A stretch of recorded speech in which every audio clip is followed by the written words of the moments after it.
মাটি সরকারের বাড়ি জিন্দাবাদ। আমরা আবাস যোজনা মা মাটি দিদির বাড়ি পাচ্ছি না কেন? ভিডিও তুমি জবাব দাও। আবাস দুর্নীতির অভিযোগে বীরভূমের রামপুরহাট এক ব্লকের বিডিও অফিসে ভিডিওকে ঘিরে বিক্ষোভ তৃণমূল কর্মীদের। ঘটনাটি ঘটেছে আজ সোমবার রামপুরহাট 1 নম্বর ব্লক অফিসে।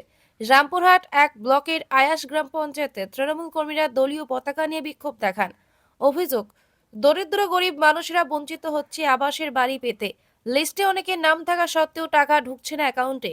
অভিযোগ, এই সংক্রান্ত বিষয়ে আজ রামপুরহাট 1 নম্বর ব্লকের বিডিও অঙ্কুর মিত্রের কাছে কথা বলতে এলে দুর্ব্যবহার করা হয় বিডিওর পক্ষ থেকে। তারপর বিক্ষোভ দেখান তৃণমূল কর্মীরা বিডিওকে ঘিরে। যদিও এই সংক্রান্ত বিষয়ে বিডিও মুখ খুলতে চাননি। বীরভূম থেকে যিশু প্রামাণিকের রিপোর্ট, ডেইলি নিউজ কলকাতা। আর আপনারা দেখছেন ডেইলি নিউজ।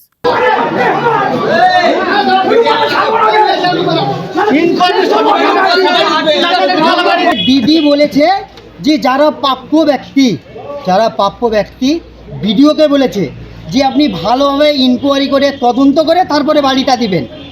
এবার ভিডিও করছে কি কিছু টাকা খেয়ে লিছে কাটমানি, ওর দালাল আছে কিছু, তাদেরকে দিন কিছু টাকা 20,000 করে খেয়ে লিছে, 1 লাখ করে দিচ্ছে।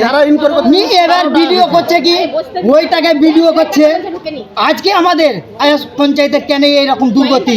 আকবর মিয়া যদি আজ থাকতো আয়াস পঞ্চায়েতে, আকবর মিয়া এইরকম দুর্নীতি আজ হতো না। আজ কি করতে এসেছেন? আজ আমি আলছি ভিডিওকে জানাইতেছি স্যার এইরকম কেন হবে?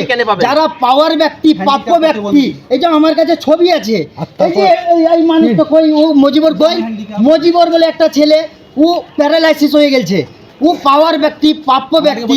স্যার ওই ছেলেটা কেন পাবে না? এই যে এর ভাইটা একটা খ্যাপা, এর ভাইটা একটা খ্যাপা। কি করলেন আজকে? আজকে আমরা ভিডিওকে বলতে গেলাম, তা ভিডিও সে হাত তুলতে আসছে, এই ছেলেটাকে পেলে একবারে কান পাটিতে চড়িয়ে দেয়। ভিডিও বলছে দেখবি তোর বাঁধরা মুছাড়িয়ে দেবো। আচ্ছা আপনারাই বলেন, একটা ভিডিওকে কিসের লেগে কাঠের চারটো সরকার দিয়েছে? সাধারণ মানুষের লেগে, যে জনসাধারণ গরিব দরদি যারা গরিব মানুষের পাশে দাঁড়াবে ভিডিও, তার লেগে ভিডিওকে কাঠের চারটো ছেড়েছে। আমি বিধবা, যখন ইনকোয়ারি ফার্স্ট টাইম হলো দেখে এলো মাটির বাড়ি, দ্বিতীয় টাইম দেখে আসার পরেও আমার আবার ইনকোয়ারিটা বাদ দেওয়া হয়। সাথে যে মানুষগুলো গ্রামের মানুষও সাথে ইনকোয়ারি সাথে থাকছে, তারা মানে কারণটা কি? যাদের পাকা বাড়ি আছে তারা পাবে, আর আমাদের মতন গরিব মানুষের বাড়ি পাবো না? দুজনের পাকা বাড়ি আছে তারা পাবে, সবাই পাবে, সবাই পাবে, কেউ পাবে না।